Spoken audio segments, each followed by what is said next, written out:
아멘. 말씀 보겠습니다. 사사기 4장입니다. 좀 따뜻해서 걱정이 되지만 사사기 4장 1절부터 24절까지 다 읽겠습니다. 한 절씩 교독하겠습니다. 제 마음 같아서는요 4장 5장을 다 읽고 싶었는데 그건 아닐 것 같아서 오늘 4장 5장을 함께 설교합니다. 5장에 대한 내용을 자세히 다루지는 못하지만 다음 기회를 좀 기약하면서 4장과 5장을 연결해서 오늘 좀 보고자 하는데요. 본문은 4장 1절부터 24절까지 노래를 부르자라는 제목으로 이렇게 말씀 나누고자 합니다. 세 번역 버전이죠. 앞에 준비되어 있습니다. 우리 한 절씩 읽겠습니다. 에훗이 죽은 뒤에 이스라엘 자손은 다시 주님께서 보시는 앞에서 악한 일을 저질렀다.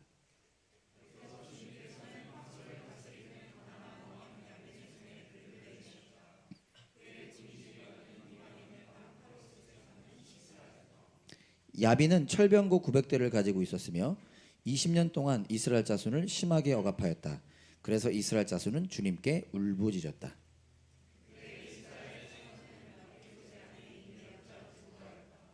그가 에브라임 산간 지방인 라마와 베델 사이에 있는 드보라의 종려나무 아래에 앉아 있으면 이스라엘 자손은 그에게 나와 재판을 받곤 하였다.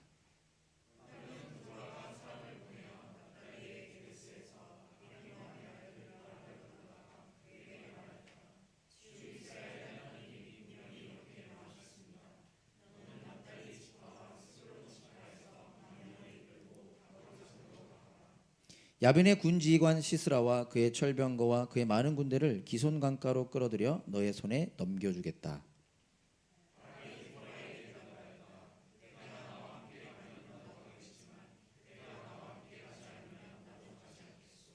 그러자 드보라는 내가 반드시 장군님과 함께 가겠습니다. 그러나 주님께서 시스라를 한 여자의 손에 내주실 것이니 장군께서는 이번에 가는 길에서는 영광을 얻지 못할 것입니다. 하고 일어나 바락과 함께 게데스로 갔다.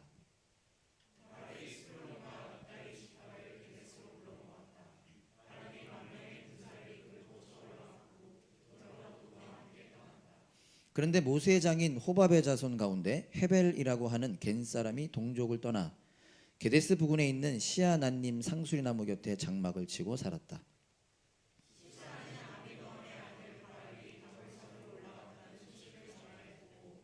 그의 전 병력 곧 900대의 철병거와 그가 거느린 온 군대를 이방인의 땅 하롯셋에서 기손 강가로 불러 모았다.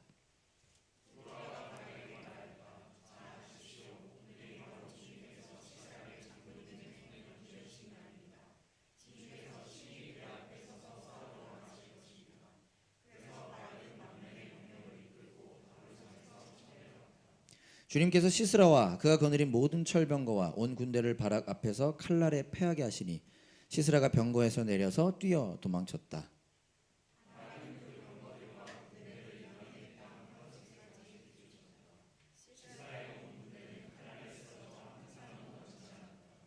그러나 시스라는 뛰어서 겐사람 헤벨의 아내 야엘의 장막으로 도망쳤다.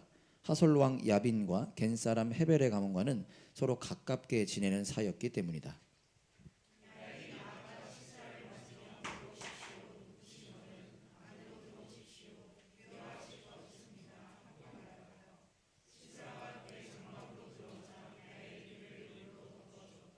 내가 목이 마르니 물 좀 마시게 하여 주시오 하고 시스라가 간절히 청하자 야일이 우유가 든 가죽 부대를 열어 마시게 하고는 다시 그를 덮어주었다.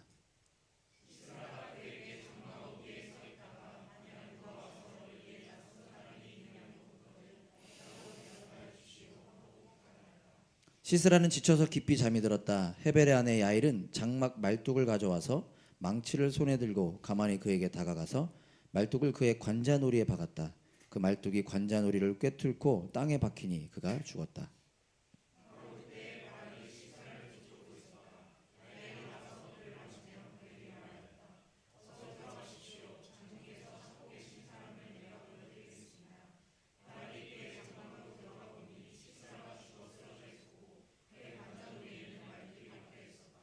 이렇게 하나님이 그날에 이스라엘 자손 앞에서 가나안 왕 야빈을 굴복시키셨다.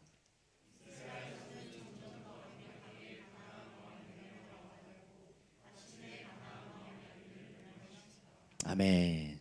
이해되십니까? 이해되시나요? 내용이? 예. 4장은요. 지금 저희가 읽었죠. 이따 제가 또 설명드리겠지만 지금 이스라엘 백성 가운데 일어난 일을 역사적으로 기록하고 있고요. 학자들 특별히 제가 가장 많이 참고하고 있는 팀 켈러 목사님의 해석에 따르자면 대부분 다 동의합니다. 5장은 그 일어났던 일을 신학적으로 이게 좀 표현이 그럴 수 있죠.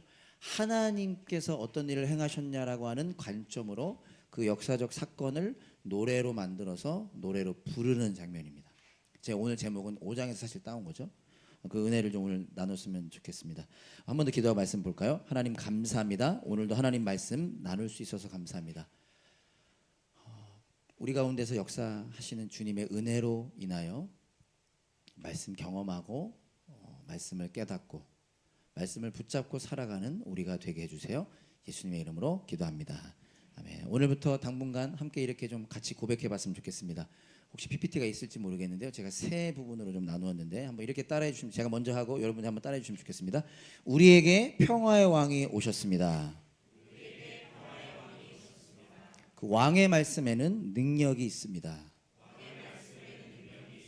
말씀이 우리를 변화시킵니다. 아멘. 자, 이스라엘 백성들이 또다시 범죄합니다. 사사기의 그 구조 이해하시죠? 기억하시죠?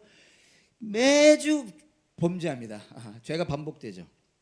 그리고 우리가 보게 되는 것은요, 이스라엘 백성들이 계속 죄를 반복하는 것이 다가 아니라 그 죄가 반복되는 만큼 하나님은 반복해서 은혜를 베풀어 주십니다. 사사기는 어떤 책이라고 했죠? 우리가 기억하고자 하는 핵심 내용은 이거라고 했습니다. 한 번 더 기억하시면 좋을 것 같아요. 하나님은 은혜를 받을 자격이 없고 은혜를 구하지도 않고 은혜로 구원받은 후에 감사할 줄도 모르는 사람들에게 끊임없이 은혜를 베푸신다. 죄송합니다. 제가 보기에도 이스라엘 백성들은요, 자격이 없어요. 한두 번도 아니지. 그러나 하나님은 계속해서 은혜를 베푸십니다. 놀라운 건 이스라엘만의 이야기가 아니라 이스라엘은 누구를 가리킨다고요? 여러분 인정 안 하실지도 모르겠지만 여러분을 가리킵니다. 저를 가리키죠. 아무리 눈 뜨고 쳐다봐도 그 은혜 받을 자격 없는 우리에게 예수님이 찾아오셨고 그분이 십자가에서 죽임당하셨다라고 하는 그 내용을 저와 여러분들에게 선포하고 있는 책이 사사기라는 사실을 다시 한번 기억하면서 우리가 그 은혜를 좀 경험했으면 좋겠습니다. 한 가지 지난주 말씀을 좀 상기하고 다시 한번 기억하고 싶은 부분이 있습니다. 본론은 아닙니다. 이스라엘이 범죄를 했죠. 또다시 범죄했습니다. 하나님께서 어떻게 하셨냐? 늘 하나님께서 압제를 당하게 하시잖아요. 이번에는 하솔이라고 하는 지역을 다스리는 가나안 왕 야빈이라고 하는 사람의 손에 억압당하게 합니다. 근데 성경을 가만히 살펴보면요, 이 하솔이라고 하는 땅은 그 이전에 이미 등장했던 곳입니다. 어디냐면요, 여호수아 11장에 등장하는 곳입니다. 이스라엘 백성들이 요단강을 건너, 그 이야기 아시죠? 나중에 다시 한번 또 성경 통독할 때 기억하시면 좋겠지만 이스라엘 백성들이 요단강을 건너 가나안 땅에 들어오죠. 하나님이 그 가나안 땅을 점령하여 그 땅에서 자리 잡고 살게 하셨습니다. 그 점령했던 곳 중에 이 하솔이라고 하는 곳도 속해 있었어요. 이 하솔도 점령했습니다. 근데 성경을 보면 이스라엘 백성들이 어떤 일을 하냐면 하나님은 이 땅, 이 하솔이라는 지역을 포함해서 가나안 땅을 다, 우리가 해석하기 어려운 부분도 있지만 사람들 다 진멸시키고 다 쫓아내고 그 땅을 차지하라고 했습니다. 근데요, 이스라엘 백성들이요, 일부분을 남겨놓습니다. 여호수아 11장 13절에 보면 이런 표현이 기록되고 있습니다. 그러나, 앞에는 진멸했어요. 그러나 이스라엘 사람들은 여호수아가 불태운 하솔 등장하죠. 하솔을 제외하고는 언덕 위에 세운 성들을 하나도 불태우지 않았다. 쉽게 말하면 하솔이라고 하는 지역을 점령했는데 그 지역에 포함된 그 언덕 위에는 여러 이유로 그냥 놔둔 거예요. 근데 어떤 일이 일어난 것입니까? 대략 150년이 지난 시점에 그냥 우습게 보고 가만히 놔뒀던 그 언덕에 있던 사람들의 세력이 커져서 이스라엘 백성들은 도리어 그들에게 억압을 당하게 된 것입니다.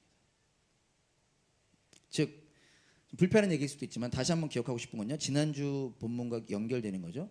이스라엘 백성들이 왜 하솔이라고 하는 지역 가나안 왕 야빈에게 압제를 당했느냐? 불순종의 결과이죠.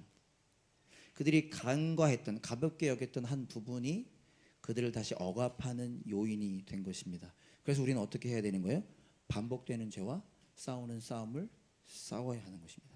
지난주 내용 중에 핵심 내용 중 하나 있죠. 다시 한번 고백해 볼까요? 반복되는 죄와 싸우자. 자, 이거 정죄 아니라 그랬습니다. 저는 여러분이 어떤 죄 짓는지도 우리 담없는 교회는 아마 죄를 짓지 않을 테지만요. 여러분, 반복되는 죄 아무리 사소한 거라 할지라도 반드시 여러분 직면하시고 오늘부터 다시 싸워 승리하는 그 은혜를 누리는 저와 여러분 될 수 있기를 간절히 소망합니다. 본론으로 들어가죠. 오늘은 사사기 4장과 5장입니다. 아까도 말했던 것처럼 사사기 4장은 역사적 사실을 기록하고 있고 5장은 그 사실을 신학적 관점으로 기록하고 있습니다. 특징 중에 하나가 뭐냐? 오늘 4장에는 3명의 인물이 등장한다는 것입니다. 혹시 기억나실까요? 이름? 드보라, 바락, 야엘, 이 3명의 인물이 등장한다는 것입니다. 이게 좀 중요한 포인트거든요. 그 내용을 그래서 오늘 4장의 내용을 제가 간단히 살펴보고 이 3명의 인물을 간단히 좀 살펴보려고 합니다. 그리고 많은 걸 다룰 수 있겠지만 그 중에 한 가지를 저와 여러분들이 좀 기억했으면 좋겠습니다. 4장의 내용을 간단히 해볼 텐데 좀 날씨가 여기가 더워가지고 좀 졸릴 수 있겠지만 한번 잘 들어보시죠. 자, 내용은 이렇습니다. 이스라엘 백성들이 또다시 범죄합니다. 그래서 하나님께서는요, 하솔이라고 하는 지역을 다스리는 가나안 왕, 사실 가나안에는 왕이 있을 수 없습니다. 왜요? 이스라엘 백성들이 다 점령했으니까요. 그러니까 근데 어떤 의미냐면 그 가나안 지역에 있는 어느 한 부분들 아직도 살아서 이렇게 남아서 살고 있는 그 가나안 사람들의 대표적인 사람이었다라고 그냥 해석하시면 되겠고, 그 야빈이라고 하는 사람의 손에 이스라엘을 내주시죠. 되게 강한 집단이었습니다. 뭐라고 표현되죠? 철병거가 900대나 있는 나라였습니다. 이게 별로 피부로 안 와닿을 수 있습니다. 나중에 한번 보면 우리나라에 많은 목사님들이 이런 비유를 들더라고요. 우리나라에 탱크가 몇 대 있는지 아세요? 저도 몰라요. 나중에 한번 인터넷 찾아보세요. 그렇게 안 많습니다. 그렇게 안 많아요. 근데 어쨌든 철병거가 그 당시에 900대.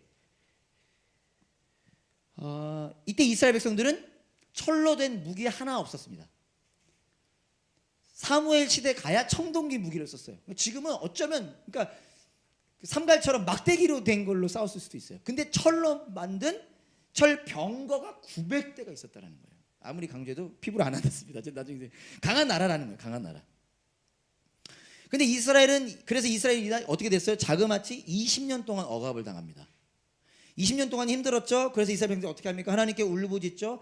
지난번 기영 목사님 얘기해 주신 것처럼 가짜 눈물이었고 가짜 울음이었음에도 불구하고 하나님께서는 그들을 불쌍히 여겨주세요.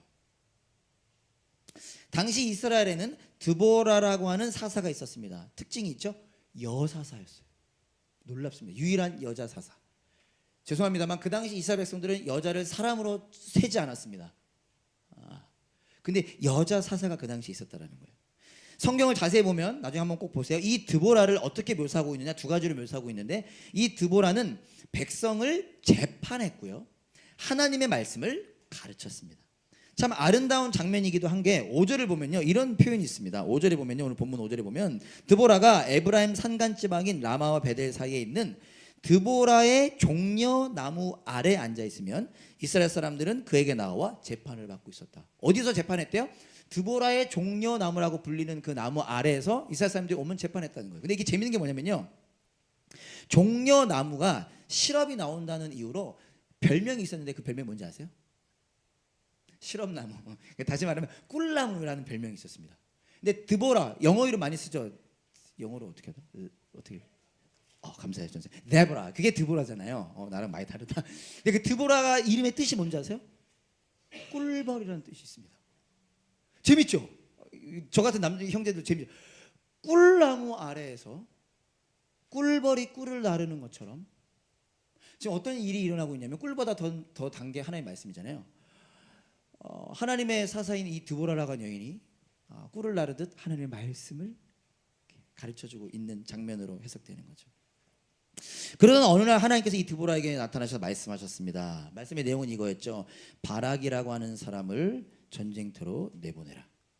그가 군대를 이끌고 가면 내가 그 적들 다 무찔러 주겠다. 내가 그 가나안 왕 야빈 그 철병거 다 무찔러 주겠다. 그래서 드보라가 바락에게 말합니다. 하나님께서 이렇게 말씀하셨습니다. 전쟁터로 가십시오. 바락은 뭐라고 대답하죠? 드보라, 당신이 나와 함께 가면 가겠습니다. 그래서 드보라가 바락과 함께 전쟁터로 갑니다. 전쟁터로 갔을 때 어떤 일이 일어나죠? 하나님께서 친히 적들을 무찔러 주십니다. 근데 적을 무찔렀지만 적군의 지휘관이었던 시스라라고 하는 사람은 도망을 쳤어요. 그 사람이 죽어야 되는데, 근데 그 사람이 어디로 도망을 쳤죠? 이 시스라 야빈, 그 대장이었던 야빈과 동맹 관계였던 헤벨이라고 하는 사람이 자리 잡고 살고 있는 곳에 찾아갑니다. 그 장막으로 도망을 치죠. 거기서 나 좀 도와달라. 들어가서 침대에 누워 이불을 덮고 쉬고 있을 때 잠이 듭니다. 그때 어떻게 되죠? 이 헤벨이라고 하는 사람의 아내였던 야일이라고 하는 또 여인이 등장하죠. 여인이 좀 이야기가 무서워요. 끔찍합니다. 그 텐트를 칠 때 사용하는 그 말뚝을 가지고 와서 이 시스라의 관자놀이에 대서 박습니다. 관통해서 땅에 박히죠. 그렇게 시스라는 죽임을 당하게 되고요. 전쟁은 완전히 끝나고 이스라엘은 다시 평화를 되찾게 되는 것이 오늘 본문 내용입니다. 쑥쑥 들어오죠.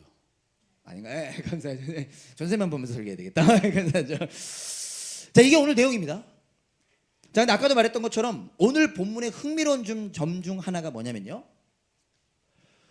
지지난주 우리 규영 목사님이 설교해 주셨을 때 등장했던 첫 사사 온니엘에서부터 성경 순서대로 마지막 사사인, 여러분들 이거 모르면 거의 간첩이죠, 삼손에 이르기까지 자세히 보면요, 단 한 사람의 사사가 때에 따라 등장합니다.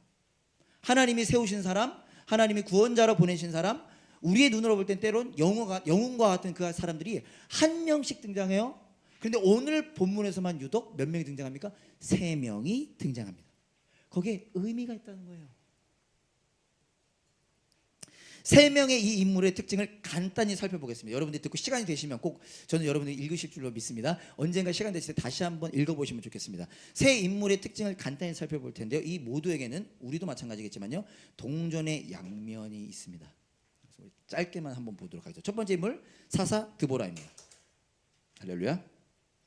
사사 드보라, 아까 뭐라 그랬죠? 유일한 여자 사사입니다.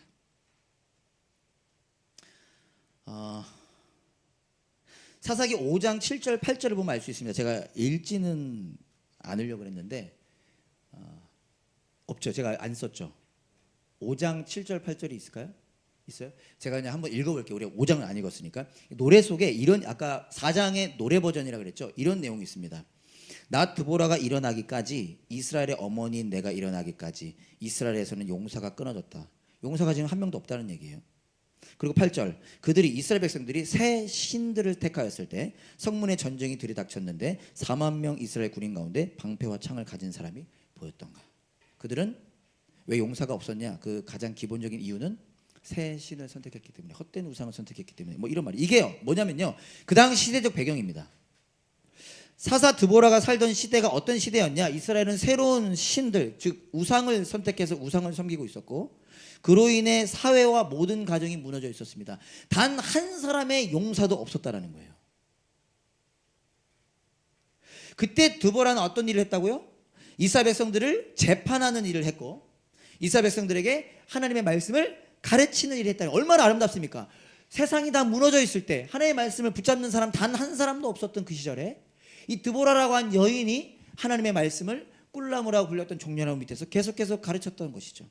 즉 드보라는 어떤 여인이냐? 죄로 무너진 시대 속에서 다른 사사들과 비교했을 때, 죄송합니다, 요즘은 그런 자매들도 많죠. 저보다 더 힘센 분들도 많지만, 힘이 센 용사는 아니었지만 하나님이 주신 지혜와 하나님 안에서 훈련된 인격으로 이스라엘 백성들을 이끌었던 경건한 리더였다라는 거예요. 저희 교회 안에도 이런 여성 리더들이, 물론 시대 속에 우리나라 늘 여성들의 리더가 더 훌륭했지만 교회마다 이런 리더들이 생기기 원합니다. 자, 그런데 이게 동전의 한 면이죠.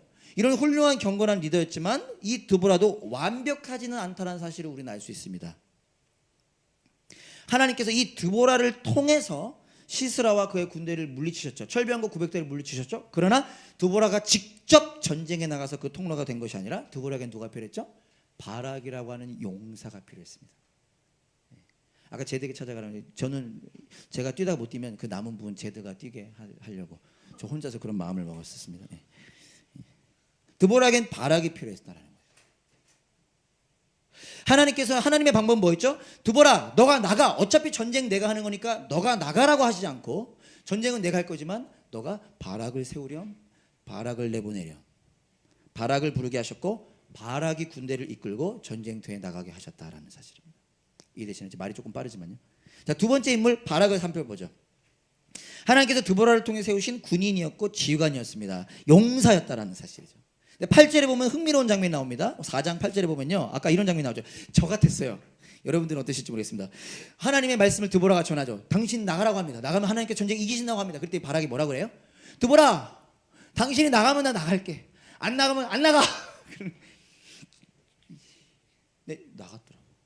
여러분 이 장면이 어떻게 보이십니까? 당신이 나가면 나가고 당신이 안 나가면 안 나가겠습니다. 신학자들도 딱 두 부류로 나뉩니다. 긍정적으로 보기도 하고요. 부정적으로 보기도 합니다. 부정적인 게 뭐겠어요? 이런 용기도 없는 막 이런 거죠. 저같이. 저는 어떻게 해서 어떤 관점을 전 좋아할까요?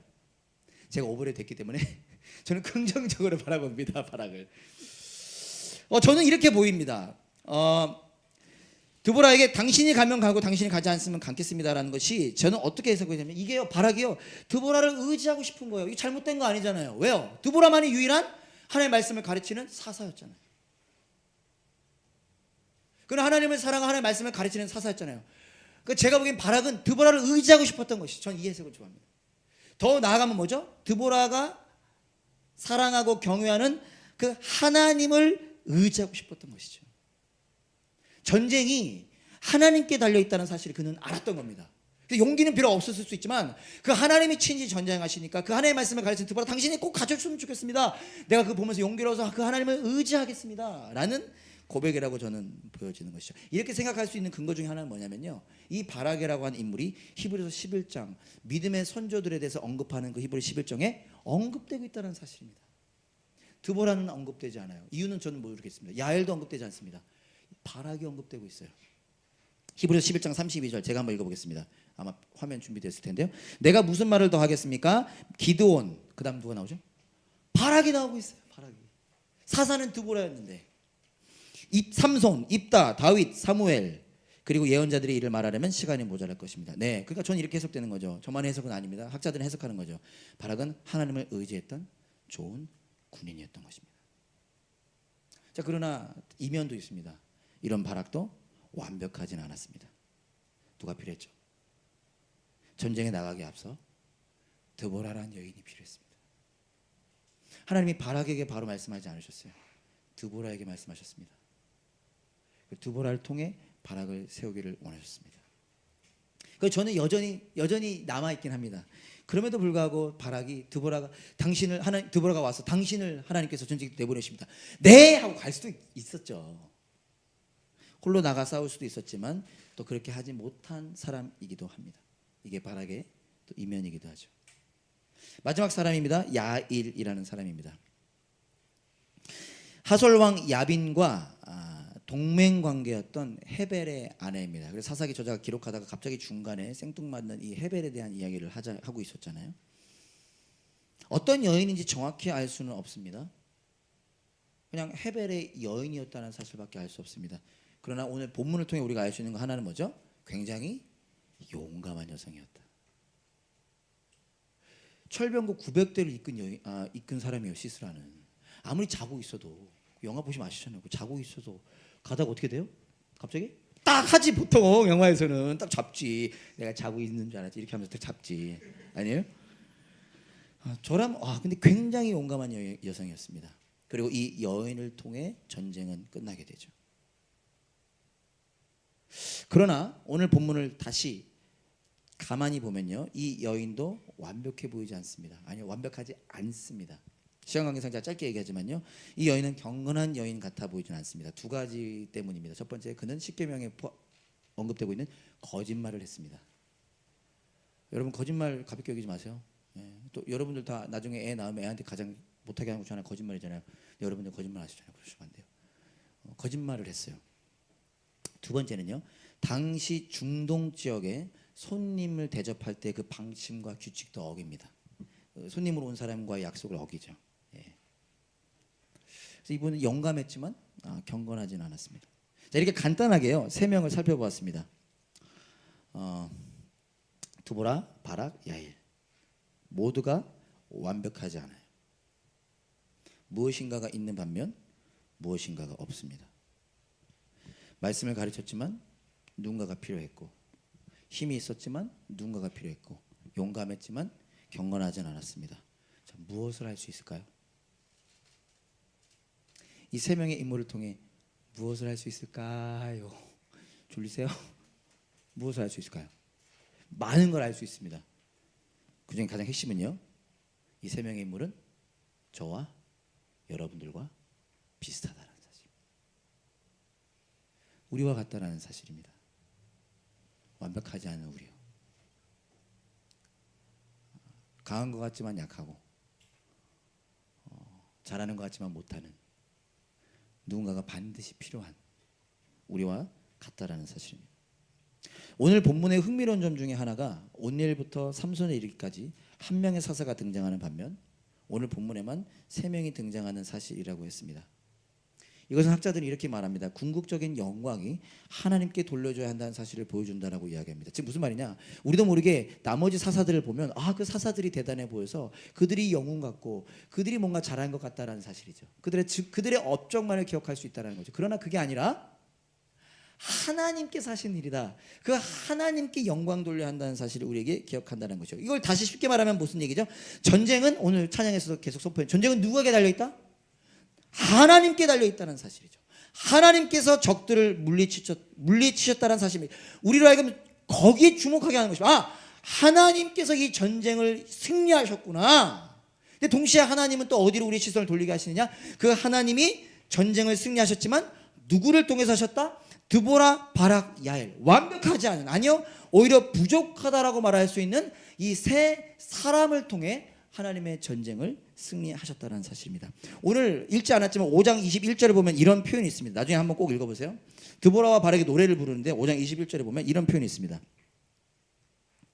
기손 강물이, 제가 20절부터 한번 읽어드릴게요. 별들이 하늘에서 시스라와 싸웠고, 그 시스라 그 장군이죠, 900대 이끄는 장군, 그 다니는 길에서 그와 싸웠다. 그러면서 21절이 이렇게 이어집니다. 기손 강물이, 이 기손이라고 하는 강이에요. 한강처럼 기손강. 기손 강물이 그들을 휩쓸어 갔고 옛강 기손의 물결이 그들을 휩쓸어 갔다. 그러니까 아까 칼날이 그들을 이겼다고 표현됐잖아요. 어떻게 이겼는지 5장에 나오는 거예요. 어떻게 이겼냐면요, 그 철병과 900대가 어떻게 물리쳐졌냐면요, 기손 강물이 그들을 휩쓴 거야. 즉 홍수가 일어난 거죠. 홍수가 어떻게 일어났을까요? 비가 온 거죠. 비가 온 거죠. 그럼 뭐냐, 바보도 아니야. 이 사람들은 전쟁에 능한 사람들이었어요. 철병과 900대를 이끌고 왔어. 그러면 당연히 비가 올 거라는 생각을 못 했겠죠. 기손 강물이 홍수가 날 거라는 걸 몰랐겠죠. 모르겠어. 날씨가 어땠는지. 해가 아마 쨍쨍했겠죠. 그리고 막 얘네들까지 그냥 한 대만 데리고 갈까 하다가 900대 이끌고 딱 간 거야. 근데 하나님께서 어떻게 하시냐? 홍수가 나서 그들을 휩쓸어 버리시고. 이스라엘 사람들 한 게 없어요. 하나님이 전쟁에서 승리하신 것이죠. 그런데 하나님은 어떤 방법을 쓰십니까? 우리 같았다면, 이야기 쓰냐면 하나님이, 자, 잘 봐. 너희들 그냥 눈 뜨고 지켜보면 돼. 갑자기 비가 올 거야. 그리고 홍수가 날 거야. 얘네들 쓸어버릴 거야. 이렇게 안 하시고요. 드보라에게 먼저 나타나시죠. 드보라, 내가 전쟁에서 승리하게 하겠다. 그런데 바락을 세워라. 드보라가 가서 바락, 하나님 말씀하셨습니다. 당신이 전쟁터에 나가라고 하십니다. 알겠습니다. 당신이 가면 가겠습니다. 갔습니다. 어떤 일이는? 홍수로 그냥 휩쓸어버려요. 하나님이 다 하실 수 있었지만 하나님께서는, 하나님이 싸우신 싸움이지만 드보라에게 말씀하셨고 바락의 군대를 이끌고 전쟁에 나가게 하셨으며 야엘을 통해 시스라를 죽이도록 하셨습니다. 이게 하나님이 일하시는 방법이라는 거죠. 뭡니까 사랑하는 여러분? 드보라, 바락, 야엘을 사용하신 하나님께서는 저와 여러분들도 사용하길 원하신다는 뜻입니다. 완벽하지 않지만, 부족함 투성이지만 그런 우리를 통해 복음이 전해지고 한 사람을 회복하며 한 사람을 세우는 일을 하길 원하신다는 뜻입니다. 그 모든 일을 이루실 분은 하나님이십니다. 그러나 우리를 통해서 이루기를 원하신다는 사실. 그래서 잠깐 저와 여러분들이 바락이라고 하는 사람을 주목하고 싶습니다. 아까도 얘기했던 것처럼요, 바락은 그 히브리서 11장 그 믿음의 선조들의 이름에 언급된 인물이죠. 오늘 본문 4장 14절에 보면 제 마음에 참 와닿은 말씀이 있습니다. 제가 한번 읽어볼게요. 오늘 4장 14절에 보면요, 드보라가 바락에게 말하였다. 자, 가십시오. 오늘이 바로 주님께서 시스라를 장군님의 손에 넘겨주신 날입니다. 주님께서 친히 그대 앞에 서서 싸우러 나가실 것입니다. 그 다음이 저희 마음에 참 와닿았습니다. 그래서 바락은 10,000명의 병력을 이끌고 다볼산에서 쳐 내려갔다. 나였다면 내려갈 수 있었을까? 이야기니까 우리가 쉽게 읽을 수 있지만 철병거 900대가 있어요. 저기 철병 900대.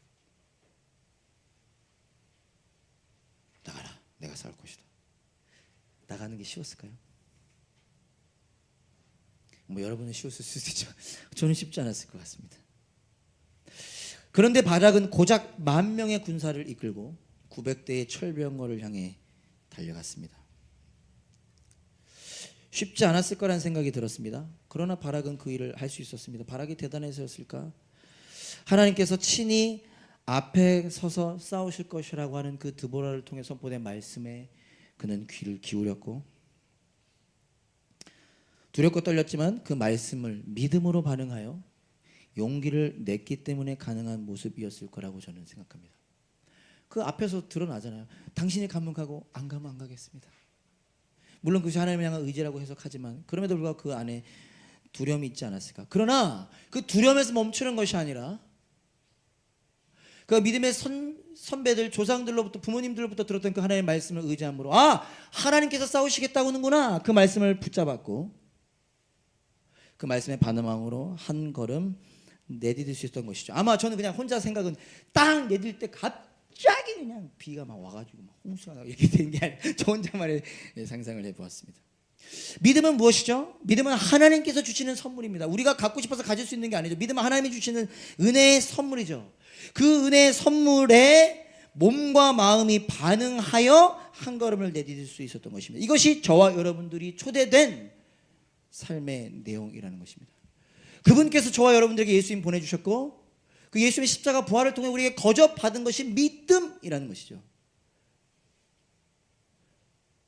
그 믿음이 우리 안에 있는데요, 그 믿음을 가지고 어렵지만 한 걸음 그 말씀에 믿음에 반응함으로 내디딜 때 하나님께서 시작부터 끝까지 다 하시는 그 하나님의 역사 속에 우리가 통로로 살게 되어지는 은혜를 누릴 수 있게 된다는 사실을 오늘 말씀을 통해 기억하고 싶습니다.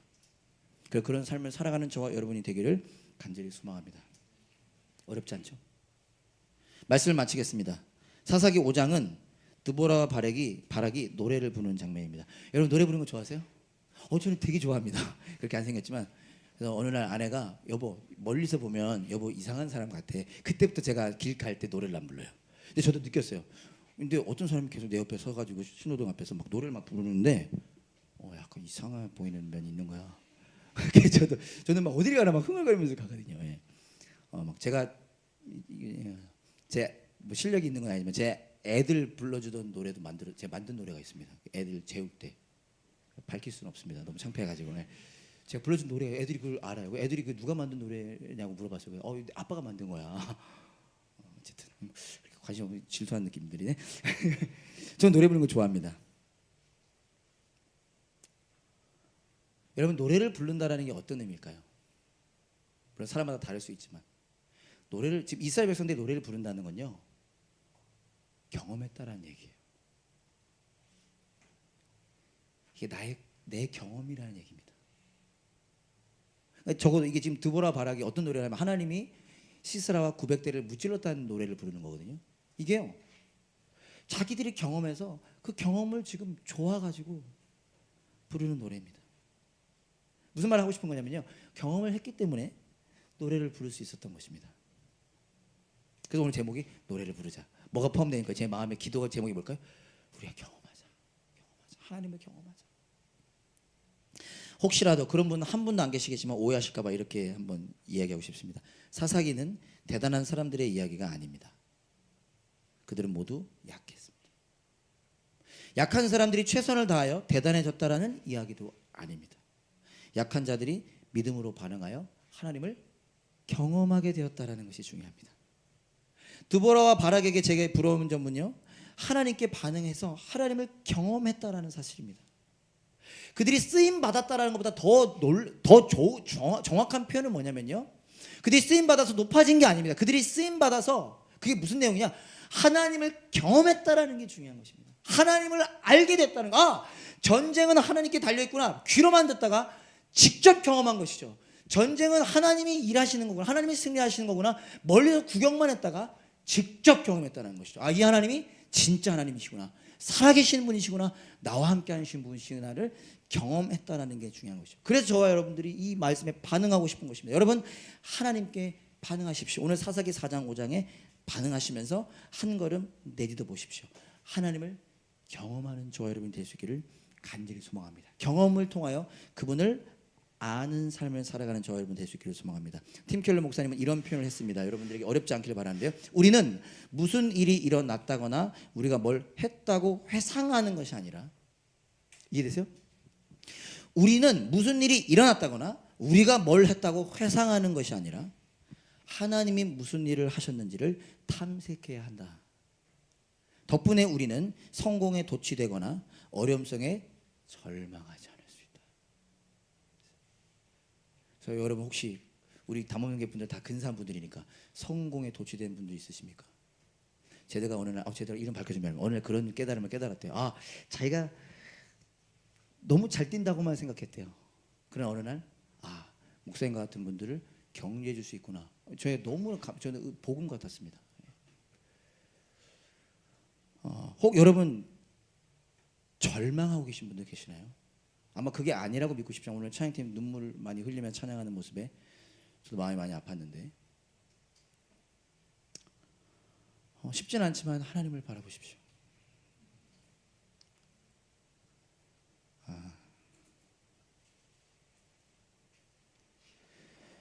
그럼 절망을 이길 수 있습니다.